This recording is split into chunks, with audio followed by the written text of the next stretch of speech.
The heart sees what money cannot buy. Chen adjusted his worn baseball cap and glanced down at his simple jeans and faded t-shirt. For the first time in years, he looked like any other single father struggling to make ends meet. The irony wasn't lost on him. Here he was, CEO of a multi-billion-dollar tech empire, dressed like he was counting pennies.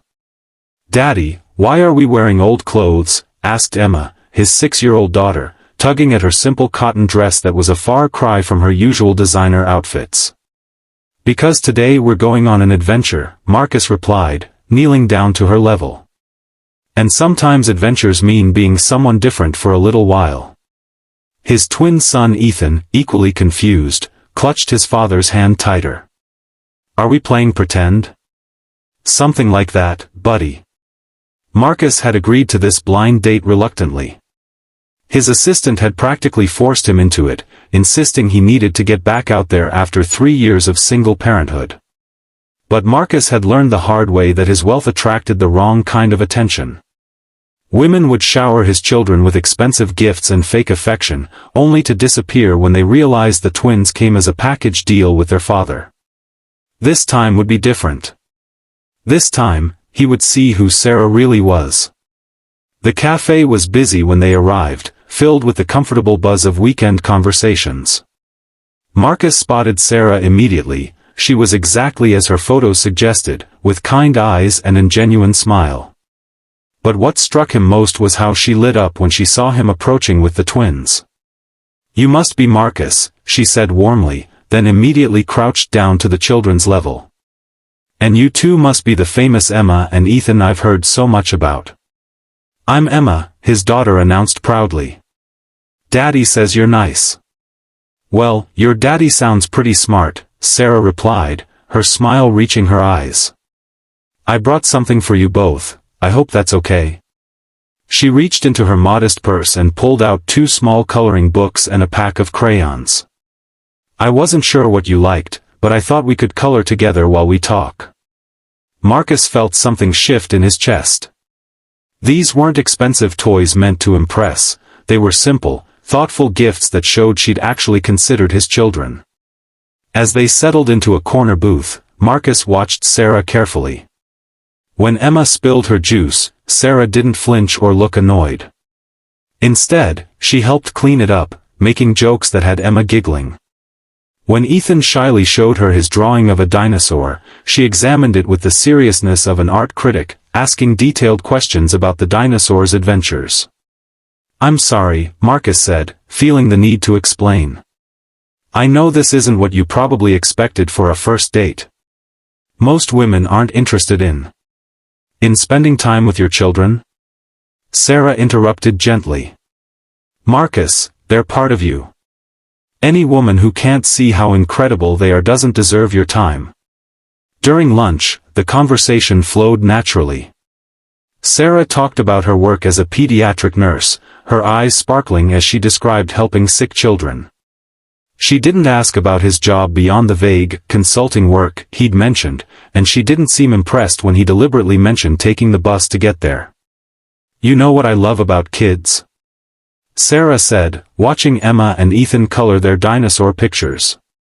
"They see the world so purely. They don't care about fancy cars or expensive clothes.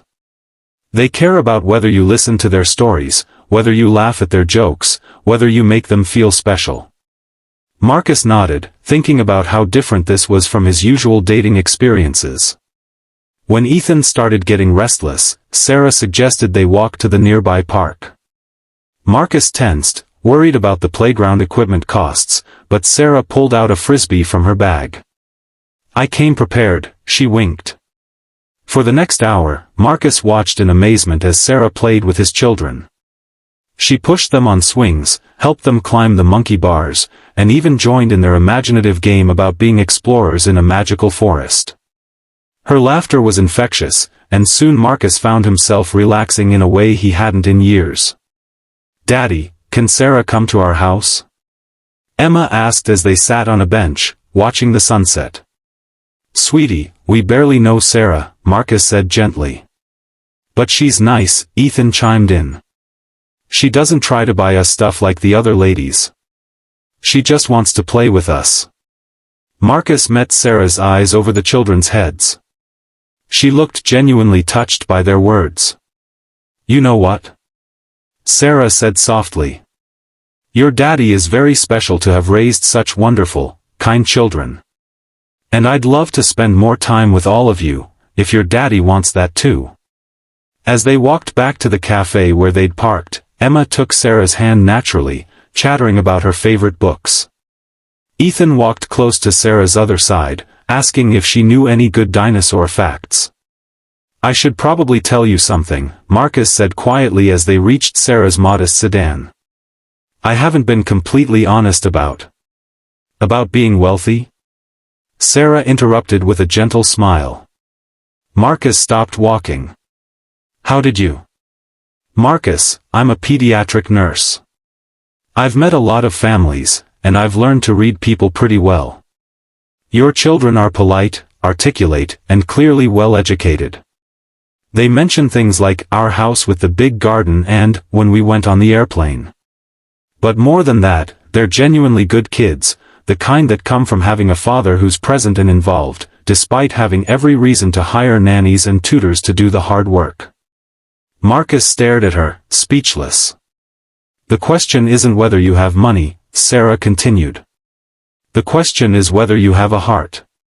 And watching you with Emma and Ethan today, seeing how much they adore you, how respectful and kind they are, that tells me everything I need to know about the man you really are. As Sarah drove away that evening, promising to call soon, Marcus felt a warmth in his chest that had nothing to do with his bank account. His children chattered excitedly in the back seat about their new friend Sarah, and for the first time in years, Marcus began to believe that maybe, just maybe, he'd found someone who saw him, really saw him, for exactly who he was. Sometimes the most valuable things in life can't be bought. Sometimes they can only be earned through kindness, patience, and an open heart willing to color dinosaurs and push swings and see magic in ordinary moments. And sometimes, if you're very lucky, someone comes along who understands that the richest life isn't measured in dollars, it's measured in love.